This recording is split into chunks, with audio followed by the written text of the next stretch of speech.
ನೀನು ತಿಂದಿಲ್ಲ ಅಂದರೆ ಕೆಳಗಡೆ ಬಡವ್ರ ಮಕ್ಳಿಗನ ಕೊಡೋಣ. ಬೇಡ ಮಮ್ಮಿ, ನಾನೇ ತಿಂತೀನಿ. ಗಾನು, ಫ್ರಿಡ್ಜಲ್ಲಿ ಊಟ ಎಲ್ಲ ಹಾಗೇ ಇದೆ. ರಾತ್ರಿ ಮಾಡಿದ ಗೀ ರೈಸು, ಪನ್ನೀರ್ ಗ್ರೇವಿ ಎಲ್ಲ ಹಾಗೇ ಇದೆ. ನೀನು ತಿಂದಿಲ್ಲ ಅಂದರೆ ಕೆಲಸದಂಟಿಗಾದರೂ ಕೊಡ್ತೀನಿ. ಮಮ್ಮಿ, ಅವ್ರಿಗೇನು ಕೊಡಬೇಡಿ, ರಾತ್ರಿ ನಾನೇ ತಿಂತೀನಿ.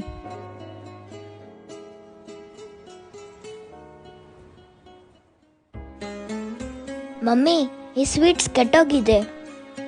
ನಾನು ನಿಂಗೆ ಹೇಳ್ದೆ ಅಲ್ವಾ ತನು, ಈ ಸ್ವೀಟ್ಸ್ ಆ ಮಕ್ಳಿಗಾದರೂ ಕೊಟ್ಟಿದ್ರೆ ಅವ್ರ ಹೊಟ್ಟೆ ಆದರೂ ತುಂಬ್ತಿತ್ತು. ಈ ಥರ ಸ್ವೀಟ್ಸ್ ಕೂಡ ವೇಸ್ಟ್ ಆಗ್ತಿರ್ಲಿಲ್ಲ. ಸಾರಿ ಮಮ್ಮಿ, ಇನ್ನೊಂದ್ಸತಿ ಯಾವುದೇ ಈ ಥರ ಊಟ ವೇಸ್ಟ್ ಮಾಡಲ್ಲ. ಮಮ್ಮಿ, ರಾತ್ರಿ ಊಟಕ್ಕೆ ಚೈನೀಸ್ ಆರ್ಡರ್ ಮಾಡ್ಲಾ? ಅಲ್ಲಗಾನು, ಫ್ರಿಡ್ಜಲ್ಲಿ ಊಟ ಎಲ್ಲ ಹಾಗೇ ಇದೆ. ಕೆಲಸದಂಟಿಗಾದರೂ ಕೊಡ್ತೀನಿ ಅಂದರೆ ಅದು ಬೇಡ, ನಾನೇ ತಿಂತೀನಿ ಅಂದೆ. ಮಮ್ಮಿ, ಅದೇನಾಗಲ್ಲ, ನಾಳೆ ನಾನೇ ತಿಂತೀನಿ.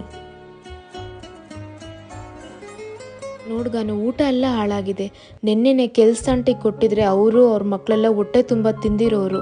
ಹೌದು ಮಮ್ಮಿ, ಸಾರಿ.